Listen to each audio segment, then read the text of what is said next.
naitwa Mchungaji Lucy Masembo. Kwa neema ya Bwana, mimi ni mkurugenzi wa idara ya WWK katika jimbo hili zuri la Ubungo. Tumekuwa mahali hapa kwenye mkesha mzuri sana mkubwa, mkesha wa shukrani.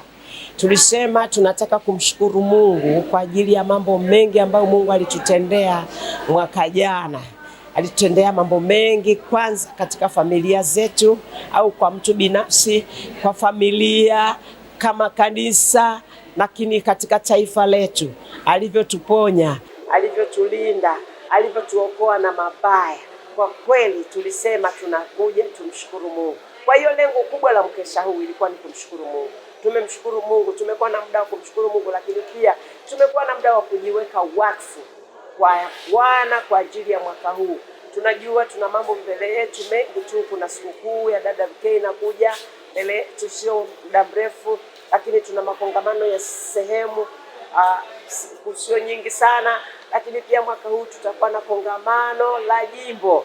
Na kwa jinsi hiyo tukasema sisi wenyewe hatuwezi neno lolote. Tumemwambia Bwana tunahitaji ututie nguvu, tunaomba tusaidie, tunaomba tuwezeshe, tupe na resources zote ambazo tunahitaji kwa ajili ya kufanikisha mambo haya. Kwa hiyo ndio maana tulikuwepo mahali hapa. Namshukuru Mungu, wanawake wamekuja kwa wingi, hata kama sio ile idadi kubwa sana ya wanawake ambao wanakuja katika mikesha hii, lakini wanawake zaidi ya 200 sio neno dogo. Sisi tunamshukuru Mungu sana sana sana kwa ajili ya siku hii ya leo. Nataka niwaambie wanawake kwamba jamani, tumtumikie Mungu kwa moyo wa kumpenda.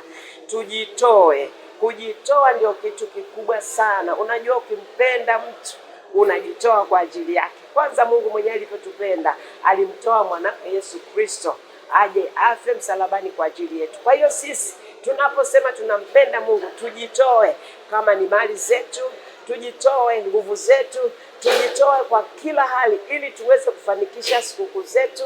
Tuwe na bidii, tusikilize, tutii yale ambayo tunaelekezwa na viongozi wetu ili tuweze kufanya vizuri kwa ajili ya Bwana na kwa ajili ya watumishi wa Mungu. Tuweze kuwatia moyo, tuweze kwenda nao katika kazi ile wanayofanya na maono walionayo wachungaji wetu, tutembee nao.